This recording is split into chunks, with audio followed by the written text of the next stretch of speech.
Welcome to It's Good to Be Smart. I'm your host, Dr. Dave Mulder. I love to learn new things, and I hope you do too, because it's good to be smart. Let me start with this.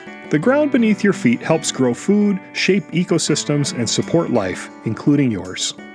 I know, it just looks like dirt. But that dirt, it might be one of the most important things on Earth. Today we're wrapping up our geology series by asking, so what? Why does any of this geology stuff actually matter in my life? Let's review. So far in this series, we've discovered that Earth has layers, crust, mantle, inner and outer core, working together. Tectonic plates move and reshape the surface of Earth. Earthquakes release built-up stress. Volcanoes act like pressure valves. The rock cycle keeps materials moving and changing. And weathering and erosion break rocks down and move them around. That's a lot. But here's the big idea. All these processes are connected, and they help make life on Earth possible. Let's connect it to something you can picture in your mind's eye. Imagine a rock sitting on a hillside. Over time, it gets cracked by ice, worn down by wind, broken apart by water. That's weathering. Then those pieces get carried away, maybe by a stream. That's erosion. Eventually, those tiny rock fragments settle somewhere. Now, mix in water, air, and something really important, living things. And just like that, you've got soil. Soil is way more than crushed rock. It's a complex mixture of tiny mineral particles, water, air, organic matter, that's dead plants and animals, and living organisms like bacteria and insects. Soil is where geology meets life, and it's incredibly important. Without soil, plants can't grow. Animals lose food sources. Humans, well, we don't eat rocks, right? So no soil means no tacos. And let's be real, that is not a world we want to live in, right? Think about planting something. Have you ever tried growing a plant in dry, sandy soil? It struggles. But rich, dark soil? That's where plants thrive. That difference comes from geology. What kind of rocks are in the area, how they're broken down, and how water moves through the ground. Here's the big picture. Earth isn't just a bunch of separate parts. It's actually one big connected system. You need rocks to have soil. You need soil to grow plants. And you need plants to feed animals. And animals, and humans too, affect the land around them. Truth is, everything affects everything else. It's like Earth is one giant system where nothing happens in isolation. And here's the twist. It goes both ways. Life doesn't just depend on geology. Life also changes geology. For example, plant roots break apart rocks. Trees hold soil in place, and their roots help reduce erosion. Microorganisms help form and enrich soil. Plants, and even the tiniest living things, can have a big impact over time. And animals get in on this too. Earthworms mix and improve soil as they tunnel their way through it. Beavers reshape rivers with dams, which impacts weathering and erosion. Ants move soil grain by grain. Animals are acting like little engineers shaping the landscape.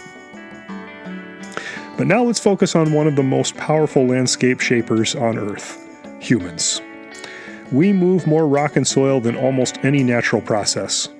We humans build cities, farm the land, dig mines, and even change the course of rivers. Plants and animals reshape the landscape, sure. But humans, we reshape Earth fast. And that gives us a lot of power, which we don't always use very well. And here's where this becomes really important.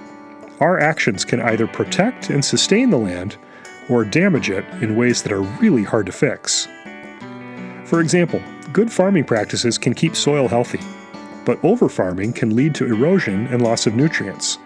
And remember, soil forms very slowly.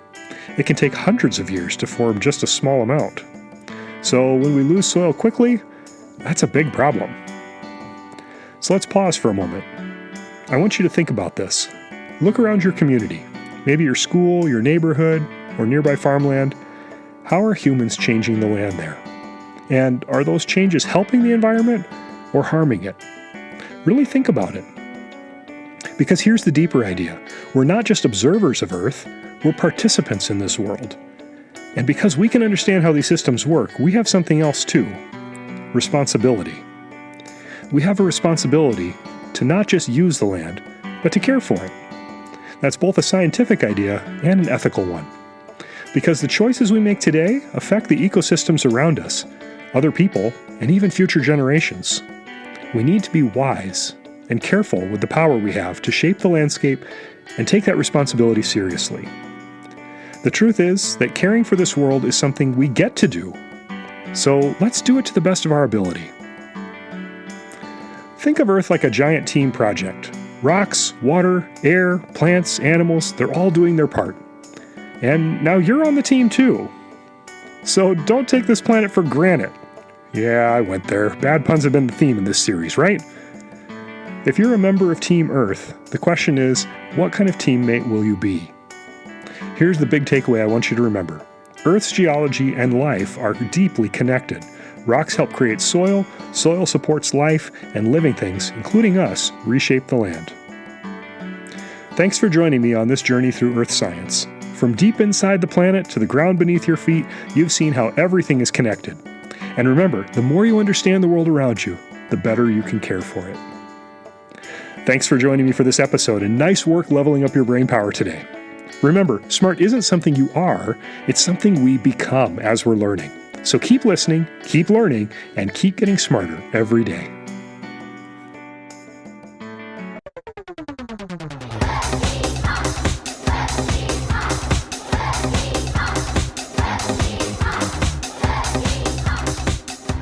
It's Good to Be Smart is created and produced by me, Dr. Dave Mulder, with the support of the National Science Foundation through the Robert Noyce Teacher Scholarship Program.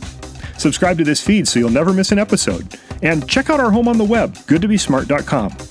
Until next time, keep asking questions, stay curious, and keep learning, because it's good to be smart.